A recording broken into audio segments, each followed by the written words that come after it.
the garden center. That's also how they transport the pollen back to their nests so they can make their food and make the honey.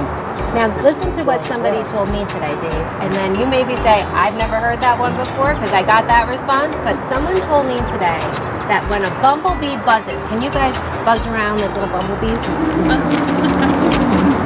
That when a bumblebee buzzes, the flowers feel the vibrations, and at that time they release more pollen or increase the sugar content of their nectar, so the bees are more attracted to it. So right now it's still pretty early springtime, so we're not seeing too many flowers in production right now. What are some things you guys are seeing around your yard, on your streets?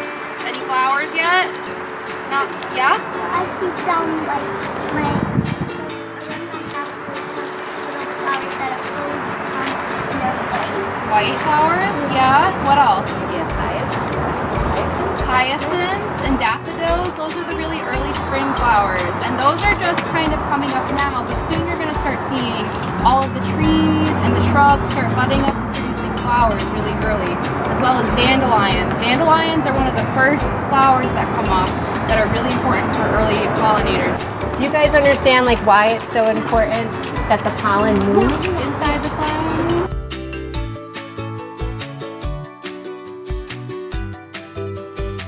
So when the pollinators come, they land on the flower and they're sucking up the pollen or the nectar. And then as how can you what? Maybe we should feel it and see how fluffy it is. Maybe a little bit. So when the pollinators land and they're collecting the nectar, the pollen lands on their bodies. And what they do is they go searching from flower to flower in search for more nectar because that gives them the energy to go about their daily tasks. And when they're going from flower to flower, that's dropping off the little bits of pollen that are on their bodies.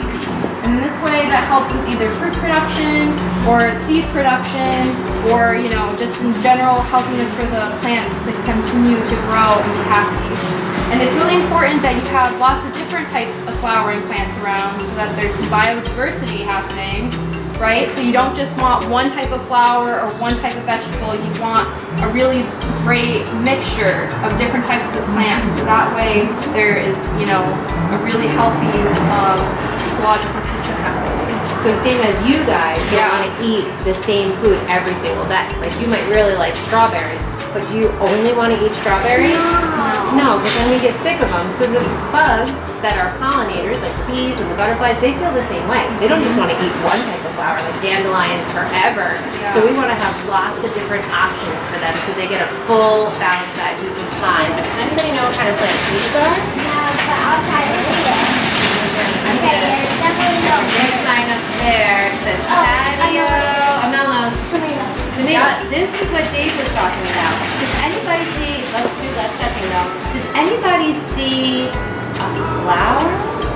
Because Dave said that if you were eating tomatoes, they came from pollinated flowers. Does anybody see any flowers on these plants? It's early, which is what Julia said.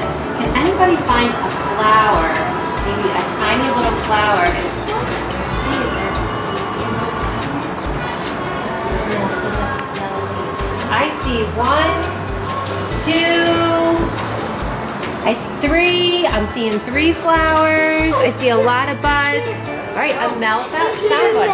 So every single little flower could be a tomato, but it will not turn into a tomato unless one of those pollinator friends comes and moves the pollen around. So that's the same as apples. There's beautiful flowers, and every flower could be an apple, but it will not turn into an apple without pollinators, which is why Dave was saying it's so important. So if you look closely now, yep, you see those little yellow buds that are just in these will all be flowers. Each of those could be a tomato, but not without help from our insect friends. And combining pollinators together to make a super pollinator.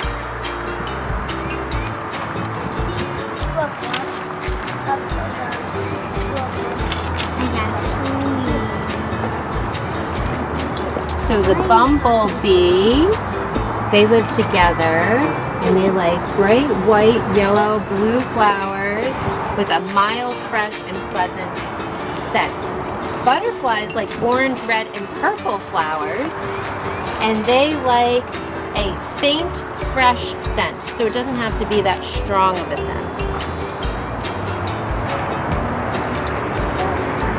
And I don't think it's pictured on there, but flies are also pollinators. So they like things that are rotten and stinky smell. Alright, so which pollinators did you find? I put a bumblebee, a bird, and the birds, and Hummingbird. a hummingbird, and a beetle. And a beetle. Ooh, are those beetle antennae? They look like beetle antennae. Is that where the beetle inspiration came from? Which And part's the then- beetle? The beetle are the legs and And the antenna. I love it. Very cool. Very cool. Does anybody else have one that's done? me, Audrina, what do we got? a bumblebee, and a butterfly. Ooh, so you drew them separately. I like it. It's not a super duper creature that crawled out of the abyss, but they're beautiful. Anybody else have one that they've mixed together, a creature of the abyss? Parts from one insect merged with another. So a lot going on in these pictures. Everly, what do you have? A bumblebee, and a hummingbird, and a butterfly. And a butterfly. So which part of your creature is from the bumblebee? The body, the furry little body. And then which part is the hummingbird? The tail and the head, and then the wings must be your butterfly wings, huh? Very interesting. Are really fun. And say how to do that step of planting the seeds. Do you think that you could do that? Yeah. Okay. We're gonna use this egg carton to plant seeds.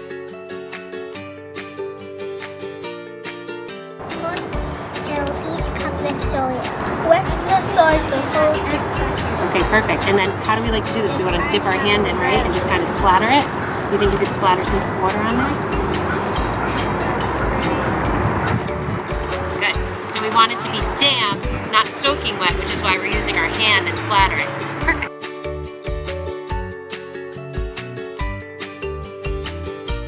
Put up your finger and make a hole in each space. All right, so now we have to do it. You want me to help? So we have to make a hole right down in there in each of the 12 spaces.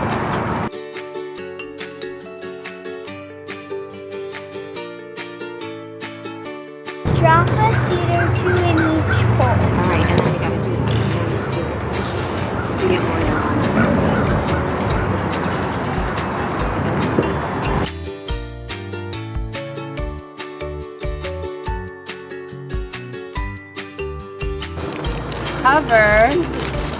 Cover the seeds with soil.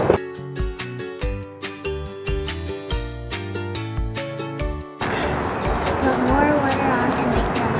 Good, and then we're gonna do that little scoopy action. Can you do the scoopy action?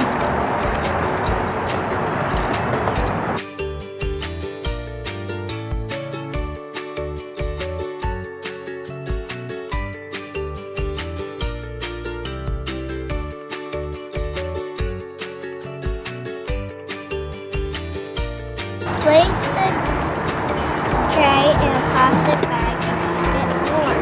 Right, so we're gonna lift this up and put it in the bag.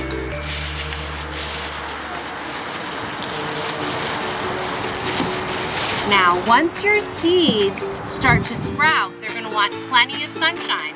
So you guys are gonna have to look at them, and once they sprout, you open it up and they're gonna want plenty of sunshine. 1, 2, 3, cheese! Sure of you guys. Protectors of the honey. First, the little sneaky buzzy thiefy bees. All right, so we'll give them to the count of 10. So here's how the game is played. 2 people are chosen to be the guards of the honey. The rest of the little bees are sneaky bees trying to steal the honey. The guards are gonna go around and tag those sneaky bees. If they get tagged, those sneaky bees are stuck in the honey. The only way they can become free is if another sneaky bee comes over and not just tags them, but crawls through their legs. If the honey guards freeze everybody in the honey, then they have won the game, and it's the next person's turn to guard the honey. All right, honey protectors, you're gonna count to 10. The rest of you run in there. Run in there. 2, 3, 4, 5, 6, 7, 8, 9, 10. All right, and if they tag, you tell us names. Oh, I'm being stuck in the honey. Raya, get on! Somebody, oh no, they got a Go whole through my row. legs. Charlie's stuck, Charlie's stuck. No, you have to go gotta through my crawl legs, through through my Raya, throw me home. Oh, Raya's going through Corlin's leg. Get low, Raya, get low. Oh, Corlin's free. Raya's free. Oh, Abby's stuck over here. Ab needs help. Ab needs help. Oh, you better hope that these honey protectors, oh, the honey protectors are coming. Amel's coming. Run, run, run. She's coming. Oh, I'm getting stuck. Corlin, free Ab, free Ab. Wait, Corlin, are you stuck or not stuck? I'm stuck. You're stuck. Corlin's stuck in the honey too. Did you guys do it? Oh, Charlie's free. Charlie, run. They're coming, Charlie. Oh, they got Charlie too. Is anybody not stuck? Is anybody free? I think you guys won. Nice job. What was your favorite part of today? So we got a speech from Dave and Julia, and we saw some plants. We planted seeds. You guys created your own pollinators, and then you played a game. Raise your hand if your favorite part was the speech from Dave and Julia. Some of us, yeah. What was raise your hand if your favorite part was planting the seed. Those were one of mine. Raise your hand if your favorite part was that crazy game in the trees. Ooh, awesome. Oh, I think almost everybody. And raise your hand if you really like the part where you created a pollinator. You all like that too? Okay.